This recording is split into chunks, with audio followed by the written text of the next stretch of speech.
Hello, I'm Meshal Malik, and you're watching Indus Special. Now, since the presidential elections in the US, we have heard a lot about the term fake news.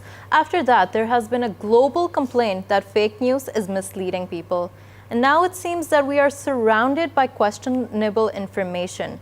Which sources do we trust? What information is credible? Let's discuss this further. We're joined by Talal Raza, who's a program manager at Media Matters for Democracy, and Shahrukh Aslam, who's a program manager at Sheri Pakistan. Thank you for joining us. Thanks for having us. So Shahrukh, let's start with you. What do you make out of the term fake news? Well, first of all, thank you very much for inviting me onto the show.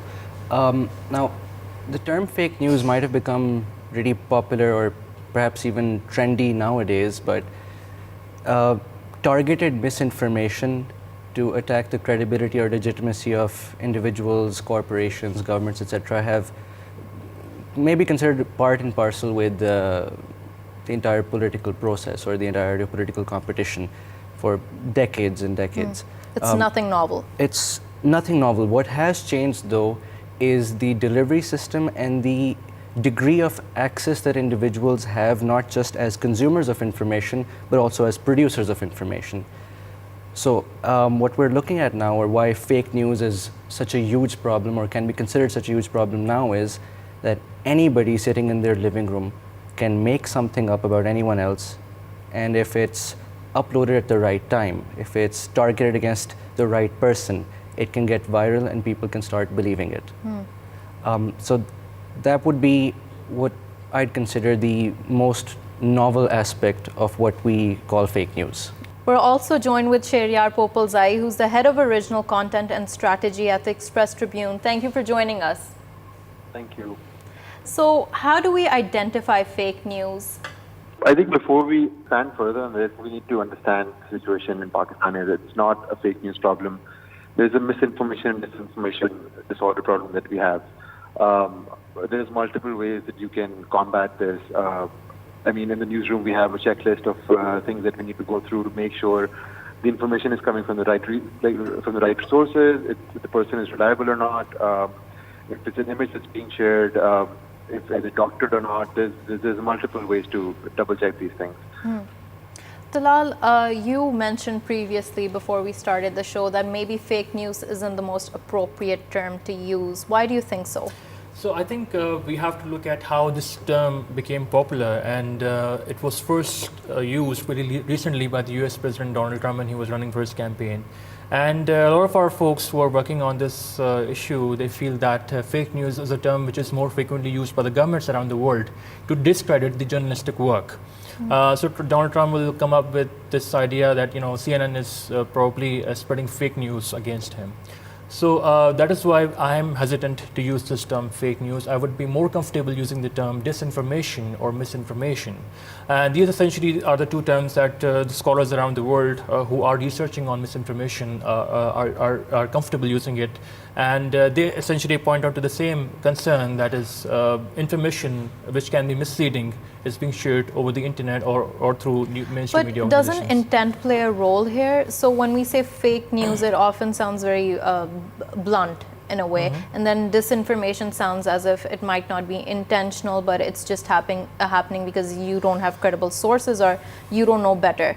But fake news, when we get WhatsApp messages which could very blatantly be wrong, how do we differentiate between that intent? So I would like to differentiate the way the powerful actors tend to refer to any journalistic piece, and I would like to differentiate between the actual instance of disinformation. And you rightly mentioned that there are instances where it is not clear what is the intent of the person who is sharing that false information. And that is the reason why scholars believe that disinformation is when something is shared intentionally by a certain group of people to malign a person's credibility.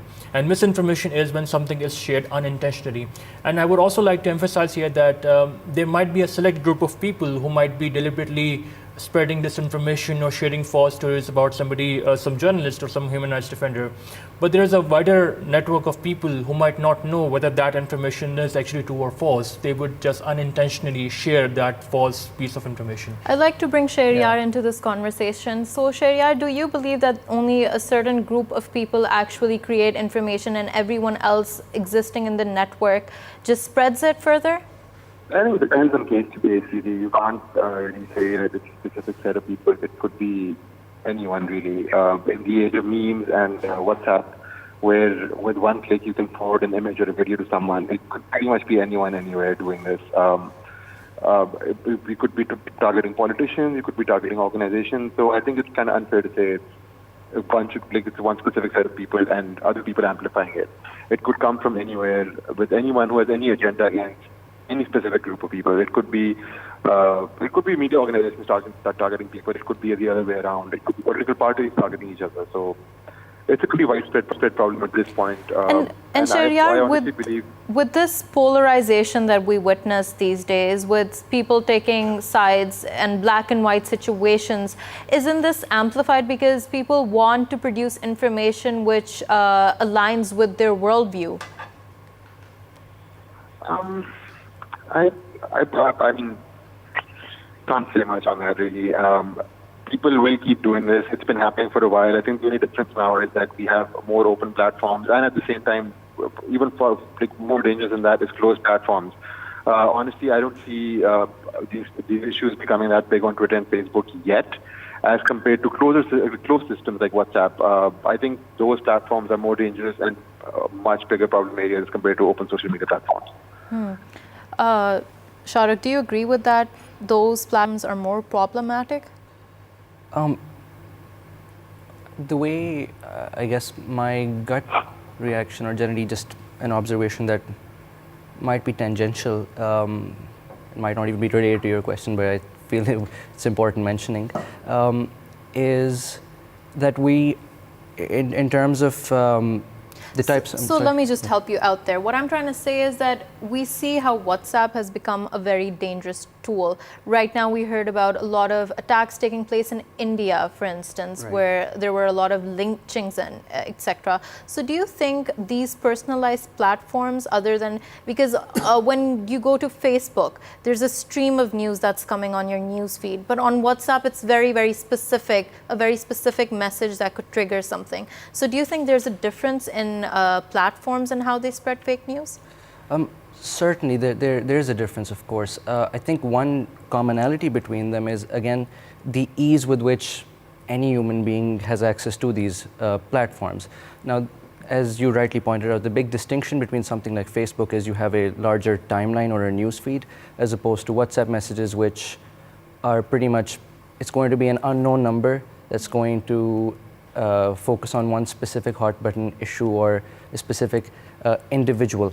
The problem with, or the danger associated with the use of WhatsApp in this way, of course, is that there's a clear targeting of specific individuals. And generally speaking, there's an incitement to violence, which qualifies as hate speech under EU law. But one way in which Facebook and WhatsApp perhaps are equally dangerous is with the unparalleled ease with which this information or these messages or these articles can spread. Yes. Okay. Dalal, so we just saw that Shireen Mazari, the Minister for Human Rights, met with the Facebook team. What do you think this means? What is the gravity of the situation, fake news, when government representatives are meeting with Facebook teams, with social media teams? So before I answer to that question, I would like to spend a time on why we think WhatsApp is more dangerous than Facebook or Twitter. Sure, go right ahead. WhatsApp has been lately in the news because there was an instance in India where fake messages of child abductions were spread widely over WhatsApp. And some people believed those fake WhatsApp messages and actually killed a couple of people. It happened not only in India, but it also happened in Mexico and in South American countries as well. Same messages, somebody accused somebody of kidnapping a child, people believed that, and then And they it started created beating general anybody. outrage. And so that is the reason why we think that Facebook is possibly more dangerous than Twitter. But I disagree with that because right after these incidents happened, WhatsApp, Facebook has restricted the number of messages that you can send to anybody. So in the past, when you would forward a message, it will not be shown as a forwarded message. Now, whenever somebody sends you a forwarded message, the tagline is there that, this is a forwarded message. Secondly, in India's context and generally all over the world, Facebook has restricted the number of times you can send a forward message to somebody.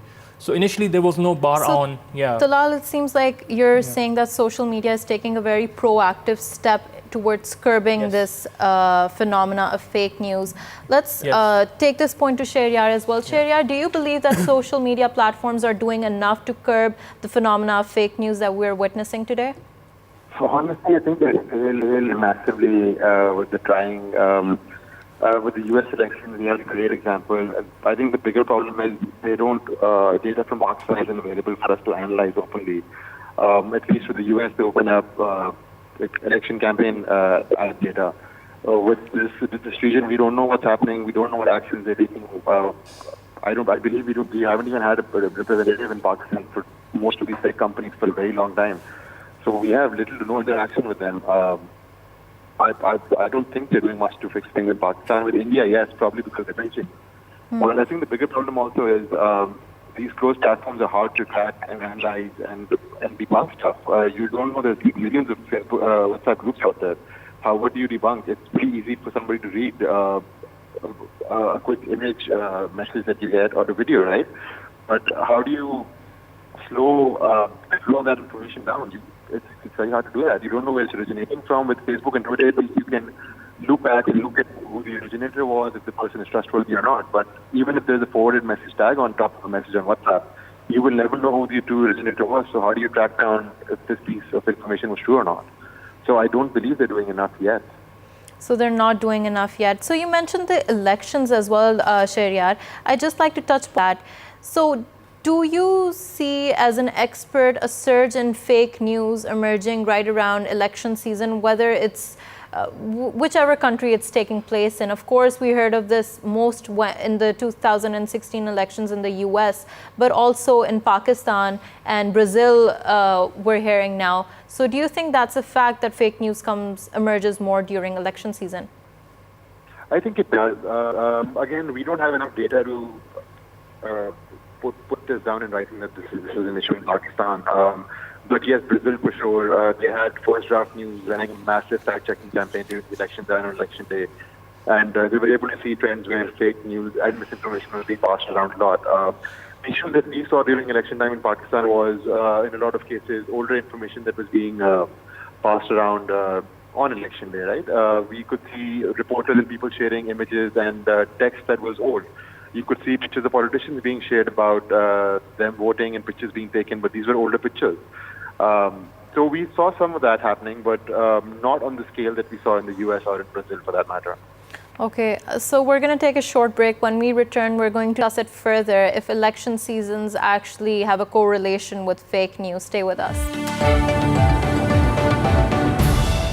So we're joined with David Patrick-Arcos, a British journalist and author of 2 books, War in 140 Characters and Nuclear Iran, Birth of an Atomic Age. Thank you so much for joining us.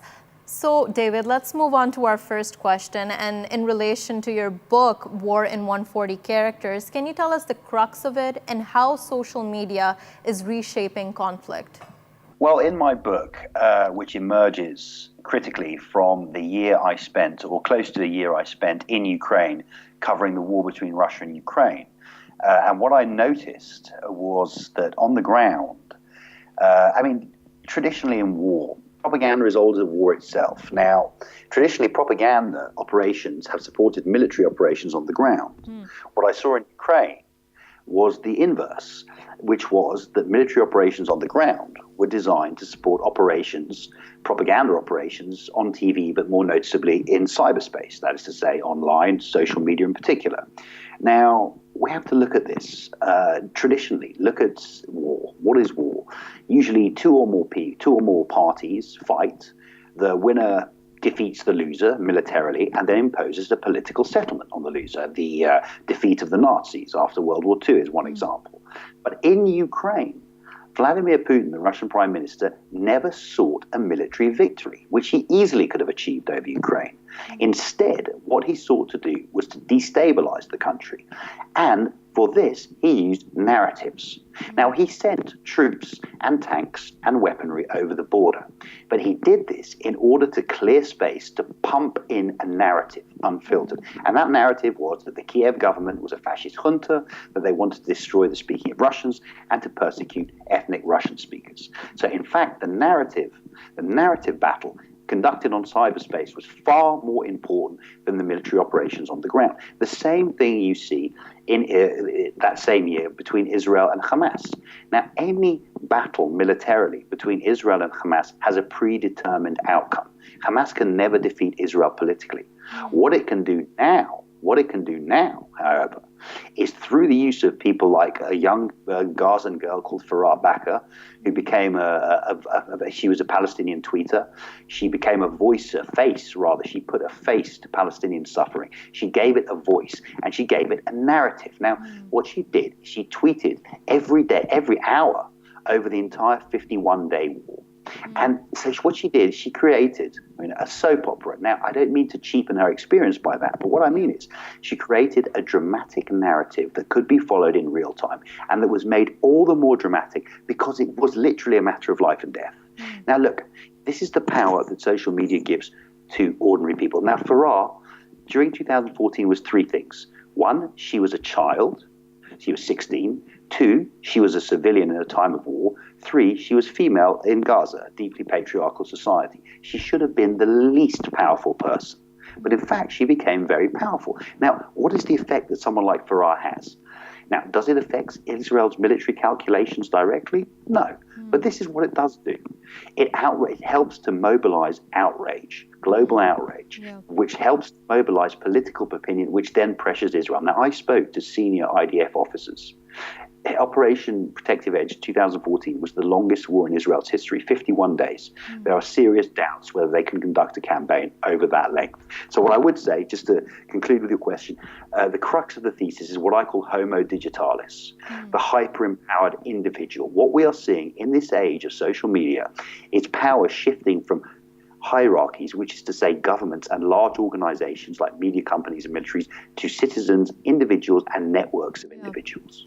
So, David, something you mentioned here is about the construction of a narrative, and that's something we also witnessed during the Cold War era, where the Soviet Union and the United States were using narratives as a tool. But when we talk about social media, in which news is so fleeting on your newsfeed, how do you construct a narrative that lasts and that resonates? Well, that's a very, very good question. And the answer is, first of all, is that actually most of the narratives we see are designed to do the exact opposite, not explain, but to confuse. So let's take Russia as an example. Now, you rightly talked about the Cold War. Now, it's interesting to note the nature of Russian propaganda. Now, during the Cold War, Soviet propaganda was fundamentally positive in intent. So, for example, the Soviet Union was the ideal society. Communism was the way to reach utopia. Now, modern Russia doesn't try and say, modern Russia is the ideal society. We are the good guys. It doesn't try. It would like to. I'm sure it would like people to think that if it were possible, but it's too smart. Instead, what it does is it pumps out so many narratives into the information ecosystem that nobody knows what to believe. And this is the key.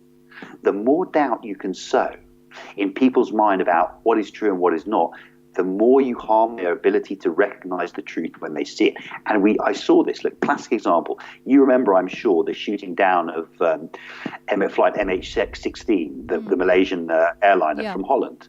I was in Ukraine when that happened. We now know, as we always suspected, that Russia provided the Buk missile to the separatists who shot the plane down. Now, I was in Ukraine when that plane was shot down. And within minutes, on social media, the Kremlin trolls started. It was the Ukrainians that shot down the plane. It was the Americans that shot down the plane. It was the Ukrainians and the Americans together that shot down the plane. It was Dutch intelligence, if you remember, it started. Now, the point wasn't for anyone to believe each of these narratives, which were all totally ridiculous. The point was that if you were just an ordinary, exactly, to just go on and you were so overwhelmed by information, you didn't know what to believe, so you just logged off and went and did something else. That's the point. But David, in this whole scenario, aren't we assuming that the consumer is a very passive recipient of information? We keep talking about how the onus lies with the social media platforms, but what about the people? Shouldn't they exercise their intelligence? Shouldn't they be a little more proactive? Look, I think, again, this is not the intent at all. It's just that people are unaware, and actually, what is happening is that you are seeing more and more people succumb to these effects. Look, a consumer is not passive. A consumer is passive if he sees a narrative, if he sees a political conflict, and it fails to move him, fine. If he or she sees so many bewildering narratives, most of which are false, they just decide, you know what, a plague on all your houses. I'm just going to forget about this. And this is why Donald Trump is so effective in what he does. Fake news, fake media. Don't trust everything. This is the same thing with Putin. Look, Putin and Trump, it's easy, I'm not a fan of Trump. Who is? But there is still a difference between Donald Trump and Vladimir Putin, which is, one is still the leader of the world's largest democracy, and the other is a dictator in all that name. But in one instance, they are the same. One essence, they are the same, which is not like they do not seek to lie like the politicians of old. What they seek to do is subvert the very idea that objective truth exists at all. So, so we go from Bill Clinton, I did not have sexual relations with that woman, which was a lie, to Donald Trump or Donald Trump's spokesperson, who comes out and says, Donald Trump's inauguration crowns were bigger than Barack Obama's, when you can see that they weren't. And what happens when they're called out on it? Kellyanne Conway comes out and says, we're just offering alternative facts. There's no such thing as alternative facts. You can have alternative opinions, not alternative facts. So actually consumers, I don't think, are passive. They're just getting very turned off. And this is precisely the point. They're being told not to trust anything, and that way demagogues, liars, prosper. So David, let's move on to what the responsibility of journalists is and who disseminate information, essentially. Journalists try to remain neutral, and in doing so, they give a platform to an opposing view just to demonstrate their neutrality. But does every voice deserve a platform? Because not every voice is giving accurate information. Look, again, excellent questions. This is really some of the best questions I've got on this subject. You're absolutely right. Look, this is a tricky thing. To answer your question shortly, no, not every voice deserves equal weight. Absolutely not. And here's the thing, look, as a journalist, I do not believe I have one commitment, right? And that is to tell the truth. I do not have to be neutral. What is neutrality? Look, if I go to Ukraine and I see Russians invading and killing Ukrainians and blowing up their cities, as I did, why should I be neutral? The key is that I tell the truth. Journalists write op-eds, okay? They write opinion pieces. The journalists are required not to be neutral sometimes. The commitment is not to neutrality, it is to telling the truth, which means even if you do have a sympathy for some side's actions, even if they were to do something abhorrent, you would still report it, as long as you report the truth. So no, the BBC does this, and I see why they have to do it. When Russia, the Skripal poisoning, if you remember, the Russian agents that tried to assassinate Alexander, I forget his first name, Mr. Skripal and his daughter, the BBC still has to put in the Kremlin's ludicrous excuses. The issue is who decides who's worth a voice and who isn't, and that's where the problem comes. We shouldn't give a platform to obvious lies. The issue is who decides what's obvious lies, because the Russians will tell you, hey, we're telling the truth, even though they know they're lying. So I would say it's a very tricky situation. It's one that news platforms are still dealing with. But I really do have to say that the biggest culprits here are social media organizations themselves. So what do you think social media platforms are doing to take control of the situation? We saw how WhatsApp had to intervene in India after several lynching incidents. Do you think social media platforms are playing a more active role now? Look, social media companies are doing a big lot of nothing. Now, here's the thing. Now, there is an expression. I always give this analogy. They say that the man, or whoever it was that invented gambling, was brilliant, but the person who invented chips was a genius, because obviously if you're throwing your own money away, you'd be more reluctant to do so. I always say the people that invented social media were brilliant. The people that invented the language around social media were geniuses. Now, look, why is it called social media? When the truth is, you may as well call it anti-social media more often. Why is it called a news feed? When actually it doesn't really consist of news. But the greatest use of language here, in an Orwellian sense, is platform. Now, platform gives a very neutral connotation. It's this space that we can all get up on and we can all have a chat. But they are not platforms. They are businesses. And they're businesses designed to make money. And what is their primary product? Us, their users. That means two things. First of all, they do not want to throw people off their networks, because at the end of the day, Nazis still buy trainers. Nazis still go to restaurants. You can sell them stuff. The second thing is they want to keep us on there for as long as possible. So what they are going to do, they are not going to cannibalize their own business model by shutting down. You know, we had the tech hearings last year in November, you remember, where Google, Facebook were reluctantly dragged before, I think it was the Senate. So they said, okay, well, we'll self-police, we'll introduce more fact checkers. Now, I ask you the same question that I ask everybody. Have you noticed any difference in your social media experience since then? No one. I've asked Nothing significant. No. Look, I would give you 2 minutes to find. Look, free speech is great. We all believe in free speech, and it's legal, as it should be. Incitement to kill, incitement to violence is illegal. I would put 2 minutes, you find it on Facebook. Kill Pakistanis, kill whoever. I mean, you could find it easily. So the point is, self-regulation doesn't work. It's never going to work. The only thing that is going to work is the government stepping in and passing laws. Maybe they're antitrust laws about monopolies. The problem is we're talking about companies that have power that you've never seen before. This is not a big American oil company. These are companies that control your very access to knowledge. When we give governments a greater role in this process, they would also put forth their own agendas, something we have seen before. Isn't this going to create a huge mess between social media and governments with each other, because both of them have their own agendas? And couldn't this possibly lead to governments ensuring that there's more censorship on social media platforms? Look, it's possible. There are no easy answers. It's a big mess. The only thing I'll say is, look, governments are elected, right? That's absolutely true. But certainly in America, America's not, I mean, the best case at the moment, but in America it is, and that's where they all start. And if you regulate them there, it will filter out around the globe. But you're absolutely right. Does it lead to censorship? Look, I mean, in my view, there should be enough checks and balances to try and make this work. It's messy. The potential for censorship is there.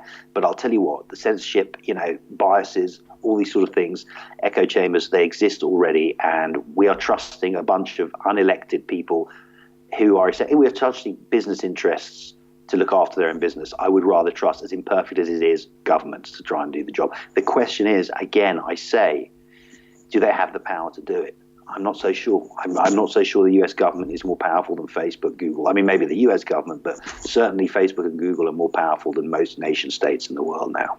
So you mentioned echo chambers, and I want to just briefly touch upon that point. How is social media creating more polarization? Well, look, let's take an India, as you're a Pakistani TV station, let's take an India-Pakistan clash. Whatever, for the sake of argument. A clash that occurred 30 years ago would have had the world, you would have had CNN, BBC. At the end of the day, you would have had pro-Pakistani supporters, pro-India supporters, but they would have watched more or less the same content that was being curated by professional journalists, professional video makers with professional standards, all these sorts of things. Now they would draw their own conclusions from that, sure. They all have their both prejudices, but they'd fundamentally exist in the same reality. Now, if you're a pro-Indian supporter, a pro-Pakistani supporter, you can read content that is tailored to you, view content that is tailored to you, listen to content that is tailored to you. Therefore, your opponent, and this is Israel, Palestine, or anything, is not wrong. They're a liar because you've seen, heard, and read the truth. Yeah. So that means compromise is impossible, because when your opponent is not merely wrong, but just a liar, there's no room for compromise. Look, during Operation Protective Edge, a researcher called Gilad Lotan mapped where pro-Palestinians and pro-Israelis were getting their news from. And he did it in the graph with nodes. And in the end, there were two entirely separate clusters. The only point of overlap was Haaretz, the left-wing Israeli newspaper. These were two people existing in two different universes. That's the echo chamber, and that makes hatred greater, and that makes conflict greater. Thank you so much, David, for joining us, and it was a pleasure talking to you. It was a very insightful discussion. When we return, we're going to continue talking about this topic, fake news, what it really is all about. Stay with us. Welcome back. We're in discussion about fake news. So, Shahrukh, let's move on to you. Shehri Pakistan was involved with creating awareness right before the election campaign. Can you tell us a little about that? Before I go into the specific content that we created, a short introduction for Shehri Pakistan. Shehri Pakistan is a citizenship education initiative that was formed in 2017, mid-2017. There's a whole sort of series of content types and output types that we create, but our core focus is on creating Urdu language, accessible animated videos that cover democratization, basic civics, legal literacy, so on and so forth. Engagement with everyone, not just a select few. That's absolutely. The intent is to reach a very, very large audience of social media users who have an interest in things like the Constitution. But so far, we believe that not enough accessible resources exist, specifically those using local idioms, local languages, and local iconography. It's very interesting that you mentioned that, because it kind of shows the fact that you had this awareness campaign regarding fake news, and I believe you did it in collaboration with Facebook. Absolutely. So it shows the ubiquity of it existing amongst everyone, like how this can proliferate through a lot of different channels. Right. So, absolutely. So in July of this year, we partnered up with Facebook and we produced and released an animation on how to spot fake news online. Currently, the video has over 1.6 million views, which we're very, very happy about. And it was a short video, and it very, very broadly covered some absolute basic tips that can assist someone in discerning fake news or disinformation or misinformation from perhaps more accurate or truthful information. So what do you think, Talal, is the government doing to curb this phenomena of trying to tackle fake news, the Pakistani government specifically? We've heard about a movement that an NGO has started, but what is the government doing? So the first thing that they did, the new government did, was they set up a fake news buster Twitter account, and they are trying to bust fake news and whatever information they think is fake. And this initiative was launched under the Ministry of Information and Broadcasting by the Federal Minister Fawad Chaudhry. But essentially, I believe that this is not the job of the government. The governments are not supposed to verify what is fact and what is not fact. It is essentially the job of the journalists in a society to verify which information qualifies as a fact. But what about social media platforms? So social media platforms, again, I think we are still experimenting with different ideas. How should we regulate social media? Do we really need to regulate social media because there is a lot of misinformation? Or whether we need more efforts to counter misinformation? I think Shehri Pakistan's effort is one of the good initiatives to counter misinformation.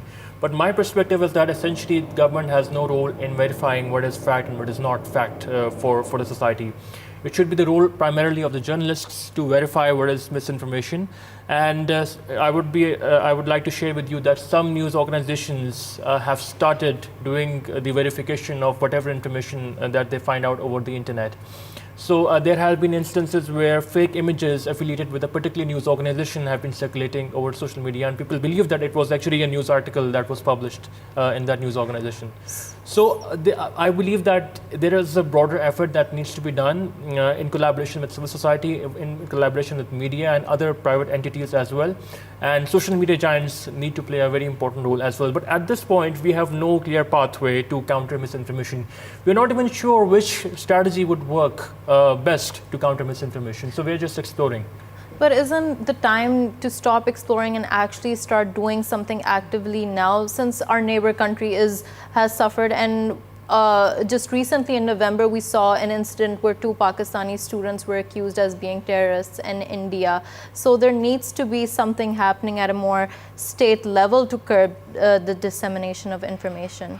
Do you agree with that? So I think that the issue of disinformation became very popular just a few weeks before the elections. So we were not even sure whether disinformation is a big issue. A lot of folks that I talked to in journalism, they said that disinformation is an issue that was in USA. It will not be a big issue in Pakistan. But it became an issue after Nawaz Sharif, he came back to Pakistan, and a number of fake videos and images started circulating over social media just a few weeks before the elections. And also when Facebook jumped in with this misinformation campaign, and then we realized that misinformation is again Pakistan's issue as well. But you're absolutely right that time is running short. We need to do something, and but again, I would be hesitant to give government the primary role in countering misinformation. I think at the end of the day, the journalists, the civil society, they have a bigger role to play in countering misinformation. If I could chime in for a bit. At the heart of it, of course, there's a collective responsibility. But that sounds a little airy-fairy. But at the same time, I think we would collectively be remiss if we attempted to assign responsibility to any single institution or branch of government, or even the government or journalists and so on and so forth. The heart of the problem is that individuals need to exercise their responsibility to think and read things more critically.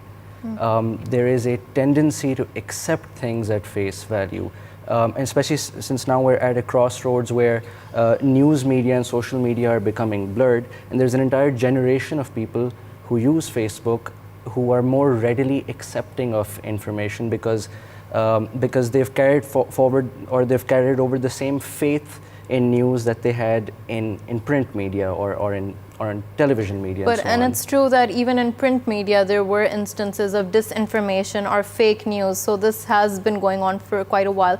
But Shahrukh, when you were spreading awareness, what was the on-ground reaction of people? Because like we were talking about, there's so much polarization that has taken place. Were they receptive to the idea that they might be complicit in spreading fake news?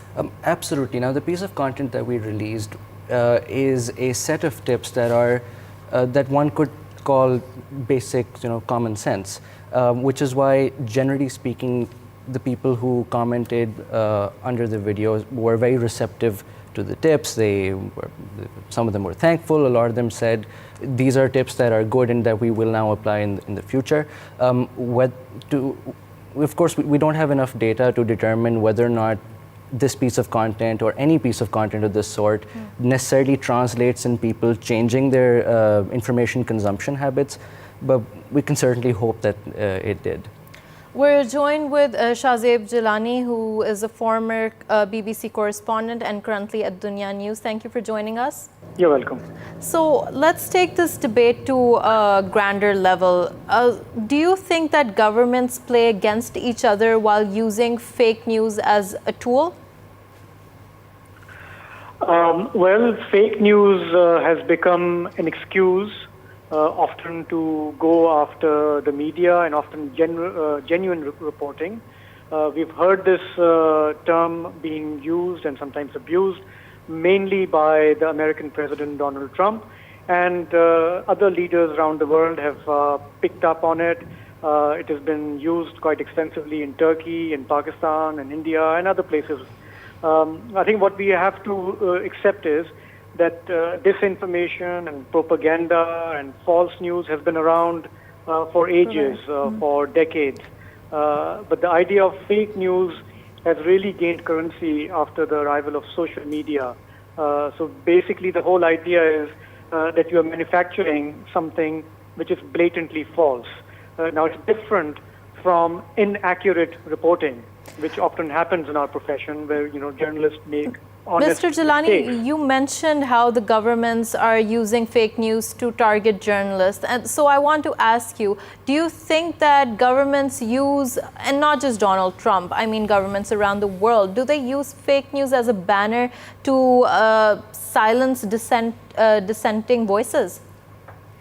That is often the case. That is not to say that there is no fake news. I'm not denying that. What I am saying is that it is often used as a tool by authoritarian governments which cannot tolerate criticism to go after certain journalists or media houses. And we need to be careful about that. fake news definitely needs to be tackled in conjunction with the social media companies like Facebook and Twitter and so on and so forth. Those companies also have a responsibility that people are not being defamed, their reputation is not being harmed, and that there is freedom of expression. But when governments take this as a cause to battle fake news, we have to be careful that it doesn't amount to silencing of the press. Mr. Jani, when we come to the press, I want to ask you, do you think that there's enough editorial control at the backhand to ensure that journalists and media publications do not publish information which constitutes as fake news? And processes are in place. Unfortunately, in Pakistan, most, not all, news organizations are guilty of the fact that there is no editorial integrity to what they put out. The content is often compromised. It is often seriously compromised because there are all kinds of pressures on them by various powerful stakeholders. Sometimes there are commercial interests at play. And so the whole idea that there is an editor who takes a look at a news story, makes sure that it is fair, it's balanced, it is impartial, that often doesn't exist because there are agendas at play. So this is a serious sort of internal issue that the Pakistani media industry has to tackle. It has so far failed to tackle these issues, and that is why we see a lot of confusion and chaos. So there is much room for improvement in our media organizations to respect the editorial integrity of their content. Talal, I see you're nodding your head to that. So do you believe that there is not enough control at the side of editors? Well, I can't really comment on that because I think journalists will be in a better position to comment on the editorial controls. But I can share with you some examples. So right after the elections, a number of fake accounts started tweeting in favor of our Prime Minister Imran Khan. Pakistani elections. Yes, after the Pakistani elections. And there was this account of famous TV star Shabnam. She, apparently tweeted using her Twitter account, and immediately all the news organizations, they picked up that tweet without verifying whether that was a fake Twitter account or not. And it was published widely. And there were other instances where the fake account of Rizvi Bukhari emerged, and they were tweeting some statements in his name. And media similarly picked up those statements and also published them. But in this case, I'm not sure if the media should be held responsible, because these are fake accounts that people assume to be legitimate, and that's why they're quoting this information. But I think the responsibility at the end of the day comes with the media organizations. You need to verify whether this quote was given by that person or not. Shahrukh, I saw you jumping in your seat, please. Yes, so I just want to say that when we look at modern news media, there's a bit of a, the 24-hour news cycle and so on and so forth. We get the impression, people outside journalism get the impression that perhaps a lot of media corporations and news channels are perhaps in far too much of a rush to get content out, which perhaps leads to them not vetting information to the degree that they perhaps should. So, that's why I believe that we should be holding media sort of organizations accountable for reporting on tweets without first verifying if a Twitter account is real or not, because of the amount of influence they have and the amount of readership that they have. Mr. Jalani, so Shahrukh here mentioned that we should hold media outlets responsible, but holding them responsible means that the government intervenes. How do we reconcile censorship with holding media outlets responsible? I don't think that the government can hold media organizations responsible. It is not the government's role to regulate media. The media has to do it themselves. Self-regulation. Frankly, we have failed in doing so. Our senior editors, our publishers have not taken interest in ensuring that their content and their product is credible. And so the responsibility lies with the media industry, and I think it is in their own interest to do it sooner rather than later. We cannot look to PEMRA or any other government regulatory authority to ensure that our standards do not deteriorate. In most countries, there are there is some regulatory body, but it is independent of the government's influence. So it has senior journalists, maybe citizens, eminent citizens, who help the industry trudge along and to make sure that industry standards are kept high. In Pakistan, we have failed time and again in this, and so every now and then the government has plenty to complain, and sometimes they are right, because media organizations, they have money being pumped in, there are agendas, and a lot of times our media gets things wrong. Mr. Jalani, I agree with your point there, but I also want to mention and ask you that social media platforms, now these are run on business models. So does it mean that governments shouldn't intervene there as well? I don't think that will be in democracy's interest or in the interest of freedom of expression. I totally understand that powerful stakeholders are perturbed over the fact that they cannot control social media. But if you look at what is happening on the social media scene, things which cannot go on air on television, cannot be published in newspapers, you can find them there. So there is that sense of more democratic expression and free of government censorship. Along with it comes the bitter pill, which is that there will be propaganda, there will be targeting of personalities, there will be abuse on social media. And like I was saying earlier, partly the responsibility is with those companies like Facebook and Twitter to look at, for example, hate speech. For example, if you start giving death threats to people on social media, if you start blaming people for blasphemy, you are essentially issuing a death warrant. And that has to be tackled. If you're calling for a city to burn down, that has to be tackled because it's inciting violence. It has to be taken seriously. But I think the government needs to work with social media activists, with those social media companies to come up with a framework.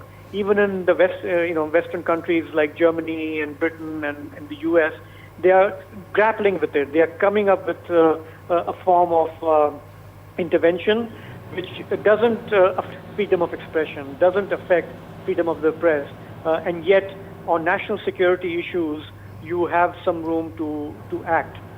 So I think it's a fine balance. We are in uncharted territory, but with sort of consultation with stakeholders, we can come up with a better solution. Dalal, do you agree with that balance needs to be found between collaboration of government organization and activists? Absolutely, and I think one way that Facebook is trying to work with other organizations around the world is that so Facebook CEO Mark Zuckerberg signaled that he might be interested in setting up an independent body of experts from civil society and from different sectors that will help them identify what is fake news and how they can take down the content. So essentially, I would be hesitant to give a primary role, as I mentioned earlier, to the government to regulate social media, but I would be comfortable with making it a more multi-stakeholder process where different actors are sitting together and they are taking charge of deciding what is fake and what is not fake. So that is my perspective on this issue. And Shahrukh, what would you say about creating more awareness regarding fake news? How can people sitting at their home say no to fake news, identify fake news, and then move towards curbing this issue? Absolutely. So for viewers at home, there's a few rules of thumb that they can follow, and it's all very, very simple. And after you hear it, you go like, well, obviously. For starters, there's two things that we must always keep in mind. The first one is that oftentimes we can mistake jokes or satire for real news. So there's a very, very popular satire website called The Onion that literally makes fake news, but the idea is that they're doing it intentionally and it's supposed to be funny. But we will still see Onion articles being shared on Facebook as real news. And number two, we have to accept the fact that there is an entire world of people out there who want to lie and want to mislead. So with these two things in mind, there's 5 tips that I think any person who would like to approach news critically should follow. The first one is, if a headline sounds incredibly sensational, perhaps too insane to be true, Too dramatic. or too dramatic, it is probably untrue. Number 2, and this requires a little bit of legwork on part of the reader, but it is very, very important to verify the source and the information being conveyed. So for example, if one should always, if one is receiving news from a news organization that they perhaps haven't heard of before, they should go to their website, they should check the About section. They should look around and see if this news organization has a reputation for accuracy. It is also very, very important to check the URL of the website of the news organization. For example, you're bound to run into something like Shahrukh, we just have to quickly run over the last 2-3 points, and then. So if it's so, always make sure that the URL is accurate. So for example, BBC News PK is not a website. It is not affiliated with the BBC, but it exists and it lies actively to people. It's also important to verify if the evidence being given exists by checking if it's been reported by multiple outlets. One should always use Google reverse image search to make sure that images have not been doctored or not used out of context. One should make sure that the news organization's website doesn't have strange formatting or spelling errors, because that usually indicates that it's always fake. Indicates good. Manufactured news. And lastly, if a timeline or a series of dates are being mentioned in a news story and they don't seem to add up, that might also be an indication that the news story. It's always better to go and It's always better to double check. Thank you so much for that, Shahrukh. Thank you, Talal, for joining us. Thank you, Shahzeb Jalani, Sheryar Popalzai. I hope you liked today's show. Hope it was informative, and I hope it was real news. Thank you for joining us, and hope to see you next week.